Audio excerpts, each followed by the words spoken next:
A TV Tribuna recebe neste momento a deputada federal do PT, Fátima Bezerra. Deputada, seja bem-vinda à TV Tribuna e eu começo a nossa conversa questionando o que foi que ocorreu com o Congresso Nacional nesse final de ano que deixou mais de 3 mil vetos para serem apreciados no próximo ano, que deixou o orçamento para ser apreciado no próximo ano. Bom, cumprimentar você, Ana Ruth, e os telespectadores. Ana, o ano de 2012 né, foi um ano positivo do ponto de vista de matérias importantes, né, de grande relevância para o país, que foram aprovadas naquela casa. Eu destaco aqui, por exemplo, o Plano Nacional de Educação, aprovado na Câmara e agora está no Senado, e o PNE, onde nós conseguimos assegurar os 10% do PIB para a educação. Destaco, por exemplo, a PEC do trabalho escravo, que se arrastava há décadas, a PEC, por exemplo, dos trabalhadores domésticos, ou seja, dá às trabalhadoras domésticas os mesmos direitos dos demais trabalhadores que têm sua carteira assinada pela CLT. Destaco, por exemplo, um passo importantíssimo que foi a Comissão da Verdade e da Memória, né, que vai permitir o resgate da memória da verdade, né, de um passado, né, enfim, que muito entristeceu, né, o povo brasileiro. Ou seja, o resgate da verdade e da memória daqueles que lutaram, né, pela liberdade e pela democracia. E, por fim, também destacaria a MP do setor elétrico. Muito importante, né, para a economia do nosso país, para o desenvolvimento do nosso país. Eu falo da medida provisória que foi aprovada na Câmara e Senado e que vai reduzir, a partir do ano que vem, a tarifa de energia elétrica, mesmo com a discordância dos tucanos. Agora, infelizmente, no apagar das luzes, né, o Congresso tropeçou. E tropeçou feio, a meu ver, né.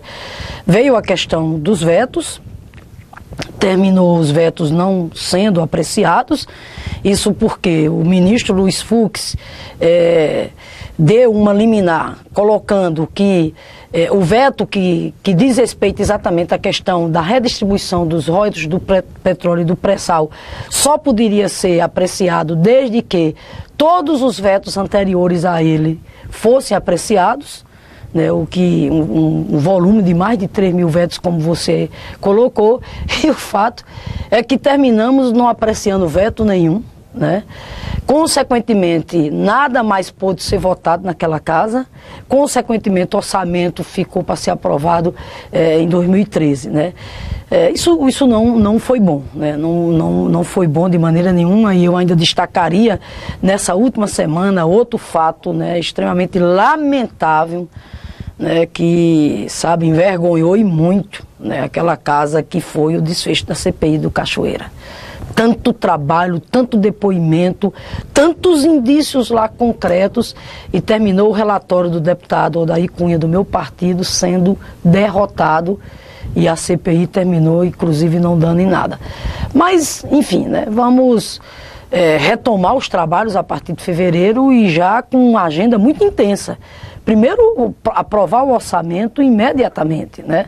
Tem o reajuste dos servidores previsto, né? Enfim, tem as obras, né, que dizem respeito à questão da infraestrutura, enfim, né? Um orçamento para dar sustentabilidade, né, a tocar o país, ao projeto de desenvolvimento nacional em curso. E quero destacar aqui, Ana, no primeiro semestre do ano que vem, consolidar a aprovação do Plano Nacional de Educação que está no Senado, inclusive trazendo para o debate a tese defendida pela presidenta Dilma, que já foi traduzida, né, em uma medida provisória que está tramitando já no âmbito do Congresso, que é a medida provisória que trata de destinar os 100% dos royalties do petróleo para a educação, bem como 50% do fundo social do pré-sal para a educação. Eu considero que essa é a matéria mais relevante, é a agenda mais importante do Congresso Nacional, e é a agenda mais importante para o país, porque nós temos que apostar firmemente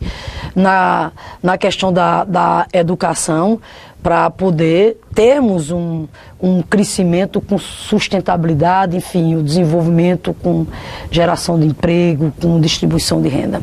Deputada Fátima, a senhora concorda com o entendimento do deputado e presidente da Câmara, Marco Maia, de que a condenação no Supremo não implica na cassação dos deputados do mensalão?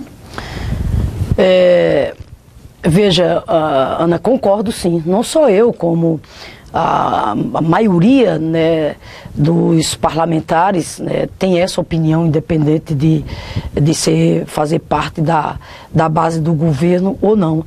Acho que o deputado Marco Maia está certo em defender as prerrogativas do Legislativo, na medida em que está muito claro na Constituição brasileira que a prerrogativa, está entendendo, de cassar o mandato é dos parlamentares, né? Não se trata aqui de afrontar a posição do Supremo de maneira nenhuma, se trata de uma questão de método, né? Ou seja, quem deve dar o destino final sobre, quem deve dar opinião, né, sobre o destino, né, dos parlamentares que estão, segundo o Supremo, né, tendo seus mandatos cassados, quem deve essa palavra final é a Câmara. Isso está na Constituição. E ainda falando sobre a questão do mensalão, o partido da senhora, o PT, decidiu não expulsar os condenados do mensalão. A senhora, como foi que a senhora recebeu essa decisão do PT? Não, primeiro porque, Ana, o partido tem um código de ética muito claro, né? Nosso código de ética fala de expulsão quando o militante, o filiado, está entendendo, desobedece às resoluções, às diretrizes partidárias, ou comete atos, está entendendo, de improbidade. O que não é o caso, está entendendo, dos deputados hoje réus, está entendendo, do processo do mensalão. Por quê? Porque nós temos um entendimento, respeitamos a posição do Supremo, mas temos um entendimento diferente, né? Na verdade, o que houve foi um julgamento de natureza política, né? O PT vai sempre, está entendendo, afirmar e reafirmar a leitura sobre a questão da ação 470 do mensalão, ou seja, de que nós não acreditamos, primeiro, que houve mensalão. Não havia mesada, mensalão era mesada, paga mensalmente aos parlamentares. Não houve isso, nós não acreditamos que houve isso. Nem nos autos tem dados comprovando isso aí. A outra tese que o PT não acredita também, que houve, por exemplo, dinheiro público. O que houve, e o PT admitiu, foi a questão de Caixa 2, como repasse de partido para partido. O repasse de partido para o partido, até aí nenhum problema, porque isso está amparado na legislação partidária. Qual foi o problema? Inclusive grave. Foi o uso de dinheiro não contabilizado, o uso de Caixa 2, que infelizmente, né, a direita desse país é useira e vezeira, até hoje inclusive, né, até porque com esse sistema anacrônico que é o sistema político eleitoral brasileiro, infelizmente, né, termina quase que obrigando, empurrando os partidos a lançarem mão desse tipo de artifício que é legal, e terminou, quer dizer, o PT pagando por isso. Então, na verdade, volto a lhe dizer, o que houve foi repasse do partido para outros partidos, com o chamado Caixa 2, portanto, dinheiro não contabilizado. É grave? É irregularidade? É.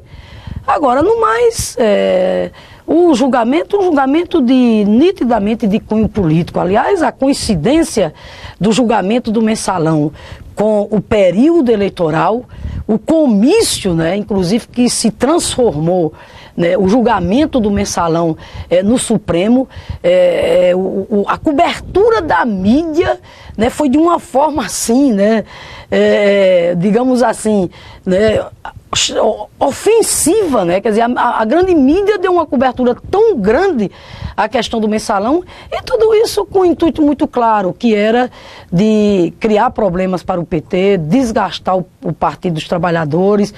Apostavam que o Partido dos Trabalhadores ia se sair muito mal dessas eleições de 2012 e quebrar a cara, porque o PT saiu vitorioso novamente, foi o partido mais vitorioso, foi o partido mais votado pela população brasileira. Mas toca para frente, respeitamos a posição do Supremo, no entanto temos as nossas teses, é um direito que nós temos, e a história ainda vai colocar as coisas no seu devido lugar. O seu partido PT vai votar no deputado Henrique para presidente da Câmara, como foi acertado há 2 anos? Vai. Veja bem, há 2 anos atrás houve um entendimento político entre o PT e o PMDB, né? Ou seja, para o primeiro biênio, 2010-2012, o PT indicaria o candidato a presidente e o PMDB o candidato a vice, né? Que foi o presidente Marco Maia. E para o segundo biênio, o PMDB indica o candidato a presidente e o PT indica o candidato a vice. Portanto, o candidato do PMDB é o deputado Henrique Eduardo Alves, né? E é o candidato do PT. O candidato a vice, nós já decidimos no interior da nossa bancada, é o deputado André Vargas, do PT do Paraná.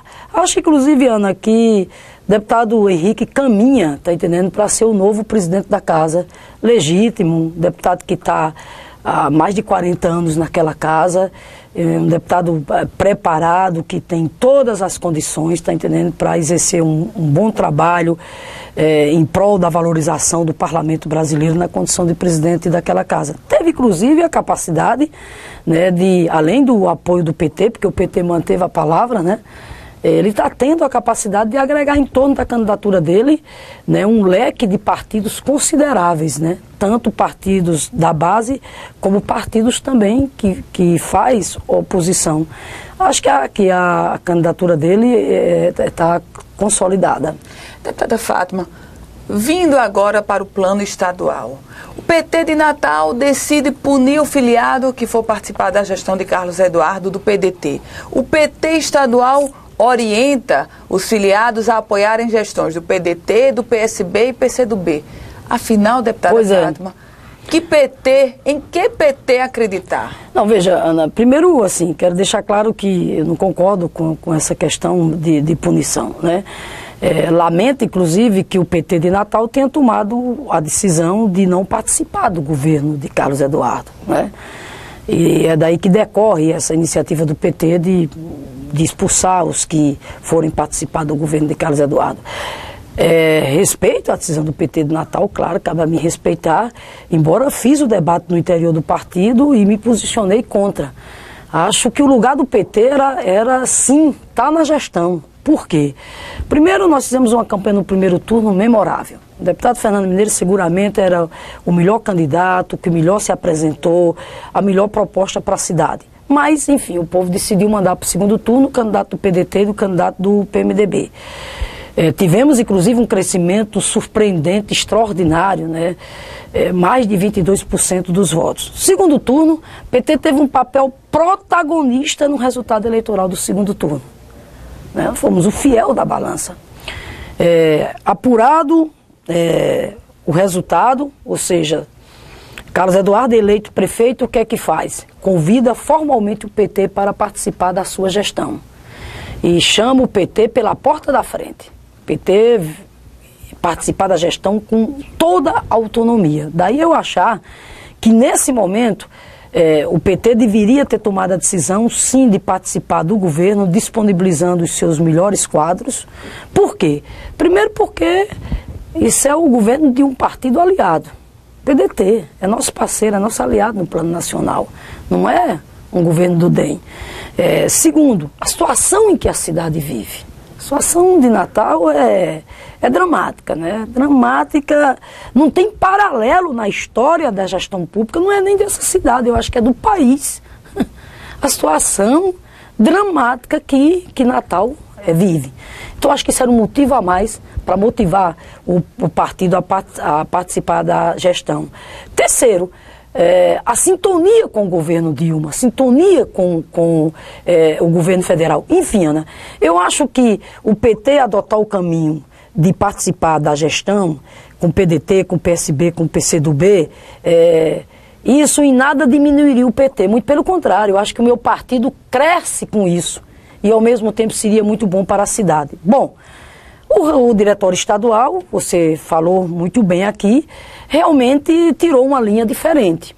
evidente que nós respeitamos a decisão do Diretório de Natal. Entretanto, a resolução do Diretório Estadual coloca claramente que, olhando já 2014, nós deveremos conversar com todos os partidos da base dilmista, mas o nosso arco preferencial de aliança é o PDT, PSB e PCdoB. Nesse sentido, inclusive, o Diretório Estadual orienta que os diretórios municipais abram um diálogo com esses partidos e que, inclusive, busquem construir alianças políticas, parcerias administrativas, né? Mas, enfim, é bom deixar claro aqui que a decisão que Natal tomou, evidentemente, que nós temos que respeitá-la. A senhora lembrou que o governo de Carlos Eduardo não é do DEM, mas o PT está participando do governo do DEM na cidade de Mossoró. Paulo Linhares, petista, foi indicado para ser auxiliar de primeiro escalão da prefeita eleita Cláudia Regina, que é do Democratas. E agora, deputada? Pois é, e agora, aí veja bem, tem uma diferença enorme, você mesmo acabou de mencionar, né? Uma diferença gritante, né? Porque, no caso, o Paulo Linhares, que aliás quero dizer aqui, que é uma pessoa porque eu tenho muito respeito, é um cidadão e um profissional preparado, muito respeitado. Agora, evidentemente que não pode um cidadão filiado ao PT e participar de um governo do DEM. Por quê? Porque nesse caso aí sim estará afrontando todas as resoluções partidárias nossas. Sejam resoluções no plano nacional, sejam resoluções no plano estadual. Por uma razão simples, como essa que você acaba de mencionar. O DEM é um dos principais partidos que faz oposição ao PT, que combate ferozmente o nosso governo e, portanto, é um dos principais adversários nossos, em que pesa esse partido, inclusive eleição, né, vindo um processo de emagrecimento político como eles têm, enfim, né, vivenciado. É um caso de expulsão, deputada? Olha, eu acho que lá na questão de Mossoró, é claro que ele teria que pedir um afastamento imediatamente. Porque, repito, tem uma diferença muito grande. É bom deixar isso claro aqui. Por que eu não defendo expulsão aqui no caso de Natal? Volto a dizer, PDT não é um partido inimigo, não é um partido adversário, é um partido aliado nosso no plano nacional. Por isso que eu não concordo com essa posição, que eu acho, digamos assim, é uma posição extrema, eu acho uma posição sectária, essa de a gente, de repente, abrir mão, né, de filiados, de militantes, de quadros políticos tão importantes como Cipriano, como Virgínia. Por quê? Porque, de repente, querem, inclusive, enquanto cidadãos, contribuir para com a sua cidade, inclusive nesse momento em que a cidade vive, e levando em consideração a aliança do PDT com o nosso projeto no plano nacional. Já lá em Mossoró, repito, é uma diferença fundamental, porque participar de um governo do DEM não tem amparo em nenhuma resolução do partido, desde a resolução no plano nacional a estadual. Deputada, vamos chegar a 2014. Olhando um pouquinho além, qual é o projeto da deputada federal Fátima Bezerra para 2014? Vou mais além. A senhora confirma a disposição de disputar o Senado Federal? Não, primeiro, Ana, não é o projeto da deputada Fátima Bezerra, é o projeto do PT. Eu quero, inclusive, aqui dizer para você que nós vamos realizar esse debate com toda intensidade a partir já de 2013, né? O debate sobre 2014. Né? Inclusive, o Diretório Estadual, que é quem vai coordenar o processo eleitoral a nível de Estado, já deu o tom. Né? Ou seja, o nosso arco de aliança, preferencial é o PDT, o PSB, o PCdoB, o PSD, sem a gente abrir mão do diálogo com os demais partidos que fazem parte da base dilmista e que aqui no âmbito local faz oposição ao governo do DEM. Nesse sentido, por exemplo, PMDB. Partido importante, o PMDB é um partido que tem uma musculatura política, né, muito representativa no Rio Grande do Norte. Se o PMDB realmente romper com o governo do DEM, aqui no Rio Grande do Norte, deverá prosperar o diálogo, tá entendendo, do PT com o PMDB.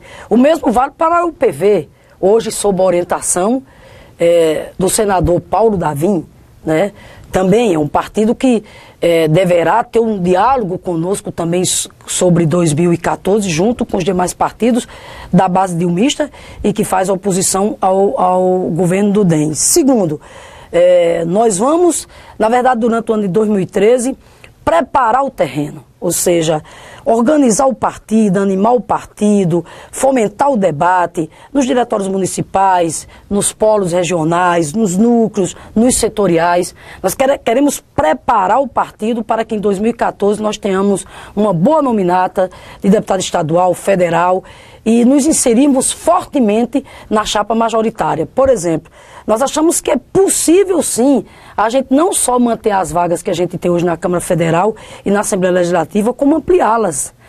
A Assembleia Legislativa, no mínimo, nós poderemos resgatar a situação de 2002, quando nós elegemos 2 deputados estaduais. A chapa majoritária, PT vai disponibilizar nomes para o Senado, para o governo do Estado. Agora, vamos em busca de uma boa aliança. Vamos em busca de parceiros. Daí a importância da gente reforçar os laços com os partidos estratégicos, os parceiros do ponto de vista programático mais próximos nossos, bem como ampliar essa aliança com os demais partidos da base dilmista. Associada a isso, o quê? Uma agenda programática. O que é uma agenda programática? Temos a capacidade de apresentar um projeto de desenvolvimento alternativo para o Rio Grande do Norte, um projeto capaz de tirar o Rio Grande do Norte dessa pasmaceira que vive hoje, esse conservadorismo no campo da política, esse desastre do ponto de vista administrativo, tirar o Rio Grande do Norte, né, desse momento de estagnação do ponto de vista econômico e social que vive o nosso Estado. E tudo isso sintonizado com o projeto nacional, com a eleição da presidenta Dilma. Deputada Fátima, vou insistir um pouquinho mais. A senhora aceitaria disputar o Senado Federal em 2014? Veja, Ana, hoje minha postulação é ir para a reeleição de deputada federal. Sem falsa modéstia, né, eu tenho um mandato que é respeitado em todo o Estado, né, acho que temos feito um trabalho, principalmente no campo da educação, que hoje é referência não só no plano local, mas também no plano nacional. Agora, tenho sim o desejo de disputar o mandato de senadora. Tenho sim o desejo de representar o povo do Rio Grande do Norte no Senado da República. Agora, entre o desejo e a realidade tem uma boa caminhada, né? Tem uma boa caminhada. Isso não depende apenas da deputada Fátima Bezerra. Primeiro vou fazer o debate no interior do meu partido. Depois o diálogo com os parceiros, né, com os aliados, né, e o debate, inclusive, no plano nacional. Há, inclusive, por parte da direção nacional, há sim, né, esse desejo de que eu disponibilize o meu nome, né, para a disputa, no caso do Senado, mas nesse momento eu sou candidata a renovar o meu mandato de deputada federal. Nós vamos ter tempo para avaliar isso, medir essa temperatura política, né? Enfim, não temos que medir essa temperatura política direitinho, né? Agora, se o desejo da maioria do povo norte-riograndense for que eu me submeta à disputa para o Senado, primeiro no interior do nosso partido, nós vamos examinar isso com muito carinho. Mas antes que você diga que eu sou candidato ao Senado, eu quero dizer a você e aos telespectadores que hoje eu sou candidata a renovar o meu mandato de deputada federal. Mas com o desejo de ser candidata ao Senado? Tenho sim, tenho esse desejo, tenho essa motivação, sem falsa modéstia. Acho que vivo um momento bom. Acho que essa minha experiência acumulada desde como dirigente sindical, né, como professora, como deputada estadual e já no terceiro mandato como deputada federal, acho que essa experiência toda, aliada, né, ao patrimônio que eu tenho, que é a questão da ética, da honestidade, né, muita disposição militante para o trabalho. Enfim, eu tenho esse desejo, mas volto a lhe dizer, não basta apenas o desejo. Entre o desejo e a realidade tem uma boa caminhada. E uma disputa para cargo majoritário, primeiro tem que ter um debate muito amplo dentro do partido, e esse debate, inclusive, tem que estar sintonizado com o plano nacional. É evidente que, repito, num plano nacional, assim como no PT local, no plano nacional há esse desejo, mas é cedo ainda, é cedo. Nesse momento, minha pretensão é renovar meu mandato de deputada federal. Deputada federal Fátima Bezerra, do Partido dos Trabalhadores, obrigada por sua participação aqui na TV Tribuna. Eu que agradeço. Um Feliz Natal, né, e um ano novo de mais lutas e mais conquistas para o povo norte-riograndense e para o povo brasileiro. Feliz Natal para a senhora também, deputada. A TV Tribuna conversou com a deputada federal Fátima Bezerra, do PT. E você já sabe, todas as informações sobre a política do Rio Grande do Norte e do Brasil estão no blog Panorama Político, no portal da tribunadonorte.com.br.